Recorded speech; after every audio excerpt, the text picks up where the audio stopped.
तर पहा आजचा टॉपिक आपला घनफळ व्हॉल्यूम.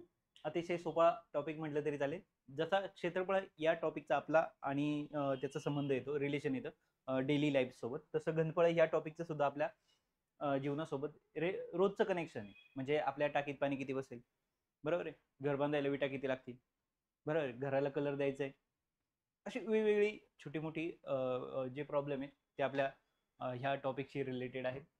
सगळे सूत्र नेहमीप्रमाणे मी तुम्हाला एकदम सांगणार नाहीये. जसा प्रश्न येईल तसे आपण त्याचं सूत्र पाहत जाऊ.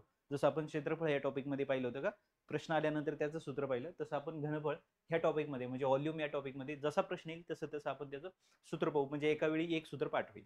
ओके, ठीक आहे. तर पहा, पहिला प्रश्न आहे, घनाचे पृष्ठफळ 150 चौसेमी असल्यास घनफळ काढा. म्हणजे आता आपल्याला सुरुवातीला काय माहित पाहिजे, घन म्हणजे काय, बरोबर आहे. घन म्हणजे काय, अशी असा एक बॉक्स, अशी एक डायग्राम का ज्याच्यात सगळ्या बाजू काय असतात, समान असतात. म्हणजे त्याची लांबी, त्याची रुंदी आणि त्याची उंची ही काय असतं, समान असतं. ओके, जर पाहायचं झालंच तर पहा या टाइप मध्ये,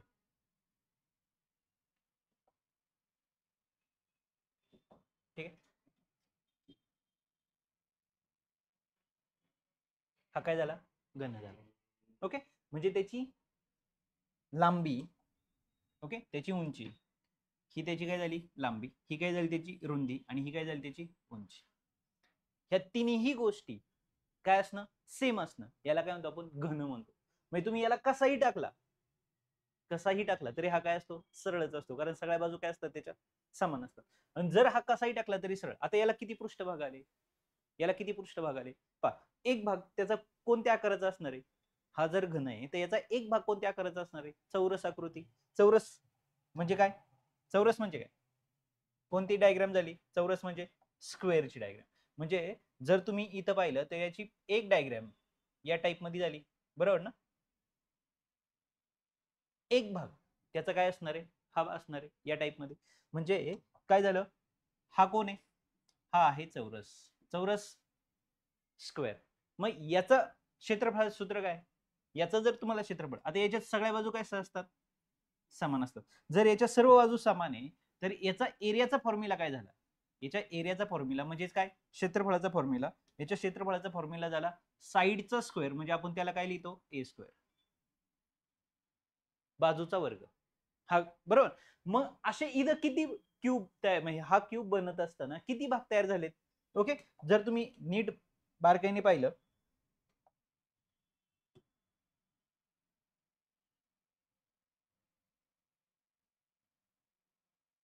किती भाग तयार झालेत,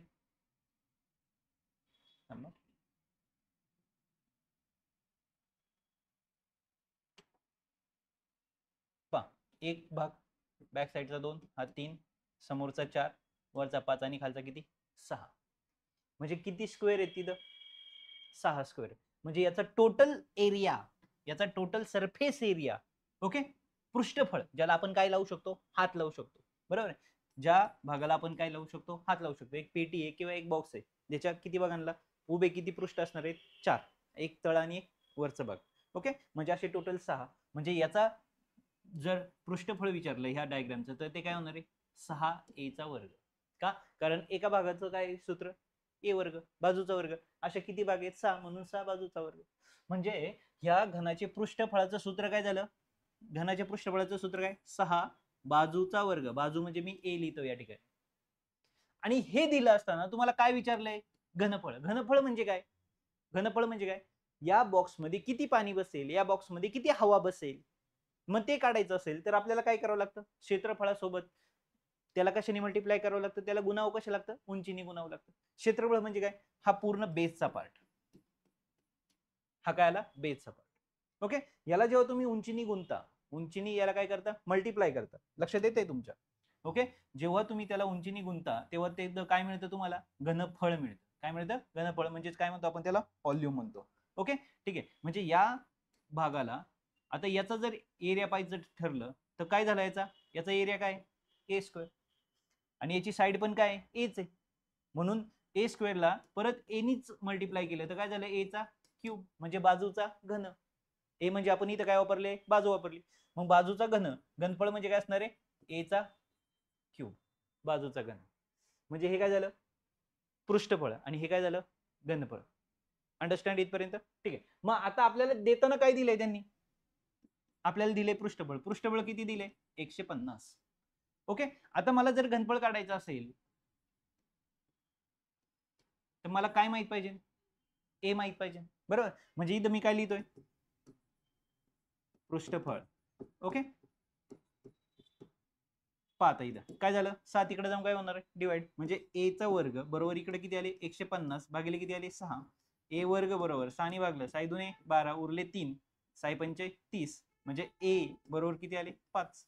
काय घेतलं तुम्ही इथं, इथून येताना वर्गमूळ. आलं लक्षात. मग आता ए मिळाला 5, आणि तो 5 तुम्हाला फक्त इथे ठेवायचा आहे. 5चा काय झाला, क्यूब, म्हणजे किती आले, 5चा घन 125.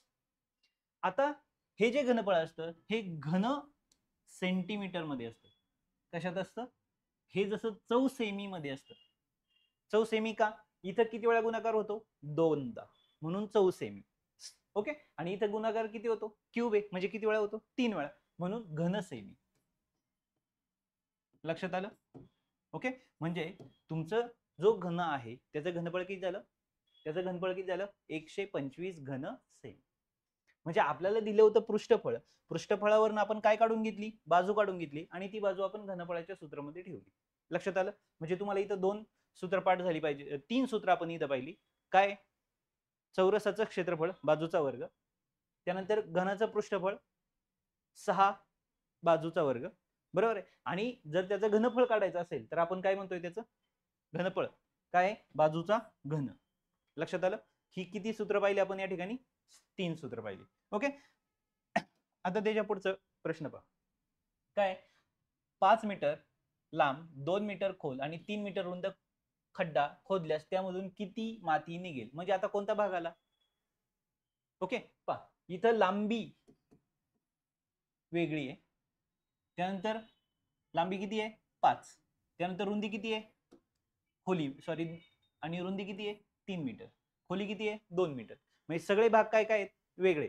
म्हणजे त्याची लांबी, रुंदी आणि उंची हे वेगळी, तर त्याला काय म्हणतो आपण, क्युबॉइड. क्युबॉइड म्हणजे काय, क्युबॉइड म्हणजे काय, म्हणजे लांबी, रुंदी आणि उंची. आता इथं जर पाहिलं आपण घन, घनाचं काय असतं, लांबी रुंदी आणि उंची काय असते, समान असते, त्याला म्हणतो आपण घन म्हणतो. ओके. आणि जेव्हा लांबी, रुंदी आणि उंची ही काय असते, वेगवेगळी असते, जेव्हा तो एक रेक्टँग्युलर बॉक्स आपण त्याला असं म्हणलं तरी, तर तो काय होतो, इष्टिकाची ती, त्याला काय म्हणतात, इष्टिकाची ती. ओके. त्याच्यात काय असते, लांबी, रुंदी आणि उंची.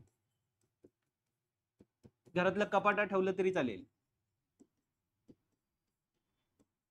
लांबी, रुंदी आणि उंची. किती दिली लांबी, 5, रुंदी किती आहे, 3, आणि उंची किती आहे, 2. आणि असा खड्डा खांदायचा आहे, त्याच्यातून माती बाहेर काढायची. म्हणजे थोडक्यात त्याचं काय काढायचंय तुम्हाला, घनफळ म्हणजे काय काढायचंय, व्हॉल्यूम. ओके. मग घनफळाचं सूत्र काय, कोणाचं घनफळ पाहतोय आपण, इष्टिकाची ती. ओके. इष्टिकाची ती, नाव भारी आहेत ना. ओके. ठीक आहे. आता या इष्टिकाची तिचं घनफळ काय, घनफळ लांबी गुणिले रुंदी गुणिले उंची, LBH. लांबीला काय म्हणतो आपण, L, रुंदीला B, आणि उंचीला हाईट. लक्षात आलं, लांबी, रुंदी, उंची, याचं घनफळ काय, लांबी गुणिले रुंदी गुणिले उंची. ओके. मग आता फक्त इथं किमती ठेवायच्यात, लांबी 5, रुंदी किती आहे, रुंदी 3, आणि उंची किती आहे, 2. ओके. ठीक आहे. 5 त्रिक 15 आणि 15 दुने 30. 30 काय झालं, घन, हे कशात दिले, मीटर मध्ये, घन मीटर. म्हणजे किती माती निघणार आहे, 30 घन मीटर एवढी माती त्याच्यातून काय निघणार आहे, बाहेर निघणार आहे. म्हणजे तुम्ही इथं एक फॉर्म्युला पाठ केला, इष्टिकाची तीचं काय, घनफळ. इष्टिकाची तीचं घनफळ किती काय, LBH, लांबी गुणिले रुंदी गुणिले उंची. ओके. ठीक आहे. इथं एकच आलंय. याची सुद्धा काय, पृष्ठफळाचं सूत्र, तळाचे पृष्ठफळ, हे सगळं येईल, पण त्यावेळेस आपण ते सूत्र पाहू. ठीक आहे. 6 सेंटीमीटर बाजू असलेल्या घनापासून 2 सेमी बाजू असलेले किती घन तयार होतील. ओके. घन बाजू किती आहे, 6 सेमी घन. म्हणजे थोडक्यात एक बॉक्स आहे, त्याची लांबी किती आहे, 6 सेंटीमीटर, लांबी, रुंदी, उंची. तर त्याच्यापासून तुम्हाला काय बनवायचे, छोटे छोटे बॉक्स बनवायचे. म्हणजे त्याला असं समजा तर ती पत्र्याची पेटी, आता त्याला काय करायचे, तुम्हाला मेल्ट करायचं, वितळवायचंय, आणि वितळून परत तुम्हाला छोटे छोटे बॉक्स बनवायचे त्याचे, आणि त्याची साईज किती ठेवायची, 2 ठेवायची. म्हणजे इथं काय झालं, घनांची संख्या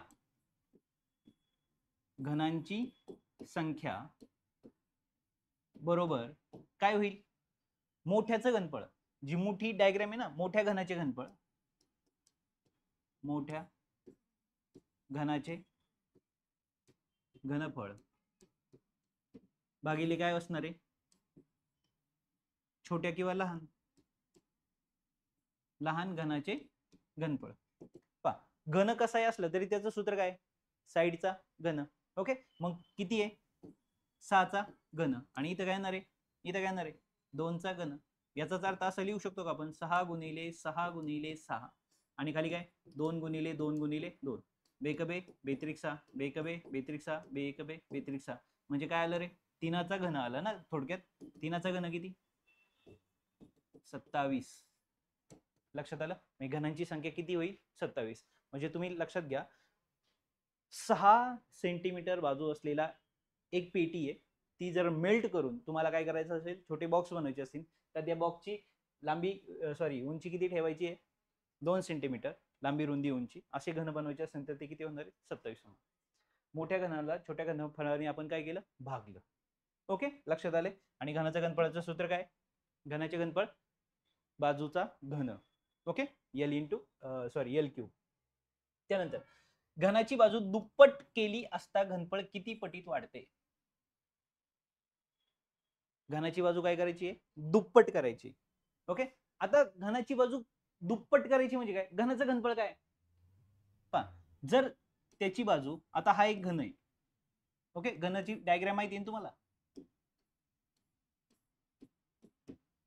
ओके, वा वा, किती छान डायग्राम आहे.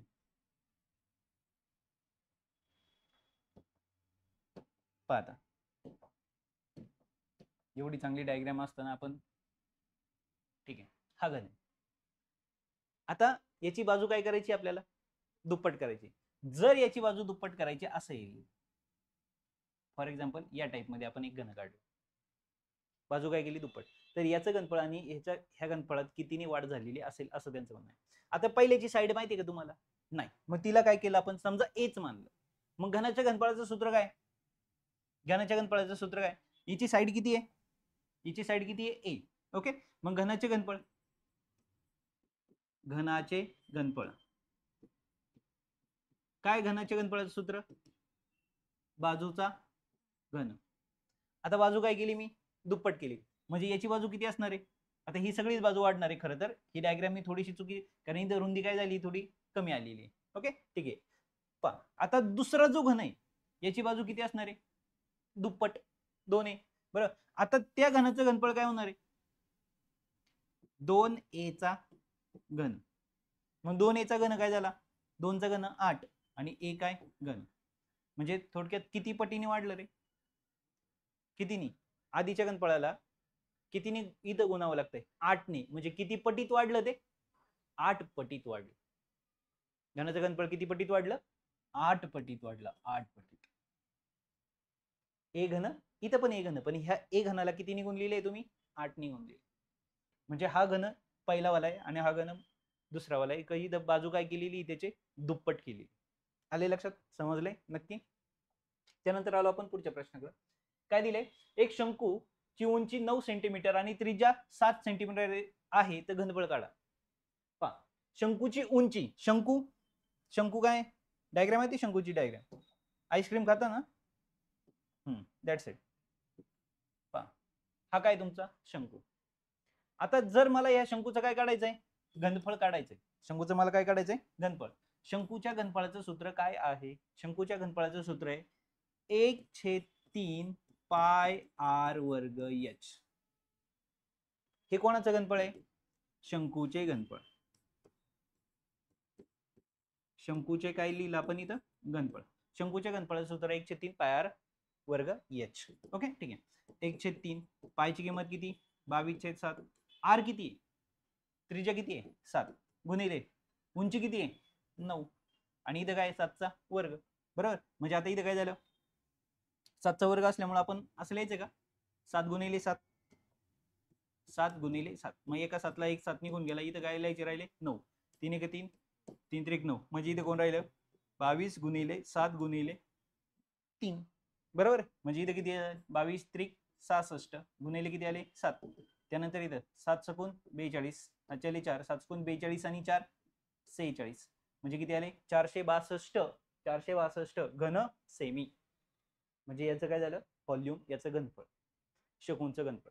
शंकूच्या घनफळाचं सूत्र लक्षात आलं का. शंकूचा खालचा भाग कसा असतो सर्कल, बरोबर आहे, आणि हा कसा असतो त्रिकोणाकृती. समजलंय. ओके. शंकूच्या घनफळाचं सूत्र पाठ करून ठेवा. डन. त्यानंतर आलो आपण पुढच्या डायग्राम कडे.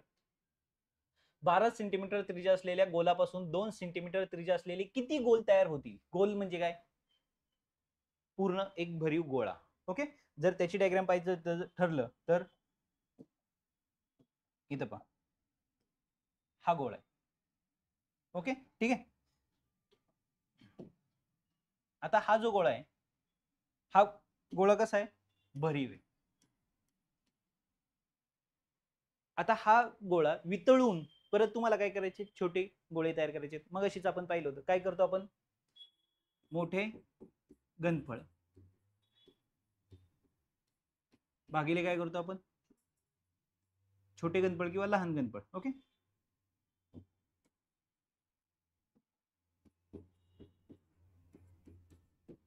लहान घनफळ, ठीक आहे. मोठे घनफळ, मोठ्याची त्रिज्या किती आहे 12. आता गोलाचं घनफळ, गोलाच्या घनफळाचं सूत्र काय, गोलाचे घनफळ 4/3 पाय आर घन, 4/3 पाय आर घन. मग आता मोठ्या गोलाचं घनफळ काय होणार आहे 4/3 पाय आर. आर काय आहे त्याची, आर काय आहे त्याची 12, म्हणजे 12चं इथं काय होणार आहे घन. मग तुम्ही म्हणाल सर इथं पायची किंमत तुम्ही 22/7 का नाही लिहिली, कारण का नाही लिहिली, लहान गोलाचं घनफळ सूत्रात मध्ये पण कोण येणार आहे 4/3 पाय आर. याचा आर काय असणार आहे, याचा काय आर असणार आहे वेगळा, कोण येतो 2चा घन. लक्षात आलं. मग इथं कोण आहे 4/3, 4/3, इथं पण कोण आहे पाय, इथं पण पाय, म्हणून मी ते ठेवलं. 22/7 ही किंमत न लिहिण्याचं कारण, वरती पण तीच किंमत आहे जी खाली किंमत आहे. मग वरती कोण आहे 12चा घन, म्हणजे असं लिहू का मी 12 गुणिले 12 गुणिले 12, आणि खाली किती आहे 2 गुणिले 2 गुणिले 2. मग ह्या दोन्ही जर भागलं तर इथे किती आले 6, 6 आणि 6. मग 6चा घन किती आला 6 गुणिले 6 गुणिले 6, 6चा वर्ग 36 गुणिले किती आले 6, परत इथं किती 6, ह्याचे आले किती 3, आणि साहित्रिक 8 आणि 3 21, म्हणजे किती 216 गोळे तयार होतील. म्हणजे 12 सेंटीमीटर त्रिज्या असलेला एक मोठा गोळा आहे त्याला आपण वितळवलं आणि त्याच्यापासून जर 2 सेंटीमीटर असलेले छोटे छोटे गोळे तयार करायला गेलो तर ते गोळे किती तयार होणार आहेत 216 गोळे तयार. म्हणजे मोठा भाग वितळून जर तुम्हाला छोटा भाग करायचा असेल तर ते तुम्ही नेहमी लक्षात ठेवायचं, मोठ्या घनफळाला छोट्या घनफळाने काय करायचं असतं भागायचं असतं, म्हणजे तुम्हाला ती संख्या मिळते. आलंय लक्षात. ठीक आहे. गोलाच्या घनफळाचं या ठिकाणी एक सूत्र आपण पाहिलं. त्यानंतर एक पाण्याची टाकी 30 मीटर लांब, 5 मीटर रुंद आणि 2 मीटर खोल आहे, तर तिच्यामध्ये किती घनमीटर पाणी मावेल. आता त्या टाकीत किती पाणी मावेल पहा. टाकी कोणत्या आकाराची आहे, लांबी रुंदी आणि उंची, म्हणजे कोणती इष्टिकाची ती आकार, बरोबर आहे. इष्टिकाची ती आकार कोणता आहे पाहिलाय तुम्ही, जिथं काय असते लांबी रुंदी आणि उंची या आकाराची पाण्याची टाकी. आता या आकाराच्या पाण्याच्या टाकीत जर तुम्हाला काय करायचं असेल पाणी भरायचं असेल तर आपण किती पाणी बसेल हे जर काढायचं असेल तर आपण काय करतो, लांबी रुंदी आणि उंची यांचा काय करतो आपण गुणाकार करतो. लक्षात आले. मग आता इथं सुद्धा आपल्याला काय करायचं, लांबी गुणिले रुंदी गुणिले उंची. मग किती लांबी घनफळ टाकीचे घनफळ काय होईल, टाकीचे घनफळ सांगा LBH. मग अशीच पाहिलं आपण 30 गुणिले 5 गुणिले 2 किती आले 5 त्रिक 15, 150 गुणिले 2 किती आले 300 घन मीटर. एवढं काय होईल पाणी त्या टाकीत बसेल. Okay Marvel. त्यानंतर आता इथं आलो आपण पहा. एक दंडगोलाची उंची त्याच्या तळाच्या व्यासाच्या दुप्पट आहे. दंडगोल म्हणजे काय? वृत्तचिती. ओके, वृत्तचिती म्हणजे कोणती डायग्राम? वृत्तचिती म्हणजे ही डायग्राम. आपण त्याला सिलेंडर म्हणतो, याला म्हणतात दंडगोल. बरोबर. आता पहा, दंडगोलाची उंची त्याच्या तळाच्या व्यासाच्या दुप्पट आहे. तळाची त्रिज्या 60 आहे. हा जो 7 आहे, सॉरी 60 नाही 7 आहे, 7 सेंटीमीटर असलाय. तळाचे क्षेत्रफळ काढा. आता पहा, म्हणजे याचा अर्थ आहे ही जी एक्स्ट्राची माहिती दिली ही काय दिली? काही गरजच नाही त्याची. का? तळाची त्रिज्या किती दिली? 7 सेंटीमीटर. आणि विचारलं काय? तळाचे क्षेत्रफळ. तळ कोणत्या आकाराचं आहे? सर्क्युलर. म्हणजे कोण? वर्तुळ. वर्तुळाच्या क्षेत्रफळाचं सूत्र काय? वर्तुळाच्या क्षेत्रफळाचं सूत्र पाय आर वर्ग. बस, आपल्याला एवढं तर वापरायचंय. म्हणजे असे पण कधी कधी फसवे प्रश्न देतात, माहिती एक्स्ट्रा देते, मग आपल्याला देतात, मग आपल्याला असं वाटतं इथं काहीतरी त्याचा संबंध आहे. अजिबात संबंध नाही. तुम्हाला तळाचं क्षेत्रफळ काढायला सांगितलंय आणि तळाच्या क्षेत्रफळाचं सूत्र आहे पाय आर वर्ग. म्हणजे किती? 22/7 गुणिले आर वर्ग. 7 गुणिले 7, 7 ला 7 कॅन्सल झाला म्हणजे किती राहिले? 22 गुणिले 7 म्हणजे किती आले? 22 7 154. म्हणजे तळाचं क्षेत्रफळ किती झालं? 154 काय दिलं इथं? सेमी. म्हणजे काय लिहिणार इथं मी? चौरस सेंटीमीटर. चौसेंट. लक्षात आलं का? ठीक आहे. दंडगोल म्हणजे काय कळलं? तर या पद्धतीने आपण एक छोटासा टॉपिक आज कव्हर केलेला आहे. बऱ्यापैकी सूत्र आपण त्याच्यात घेतलेले आहेत, त्यांची सूत्र आपण घेतलेली नाही, यासाठी आपण खास वेगळं लेक्चर पाहणार आहोत. ओके, जस्ट थोडी सूत्र घ्या, थोडी पाठ करा, मग पुढच्या टॉपिककडे जा. ओके.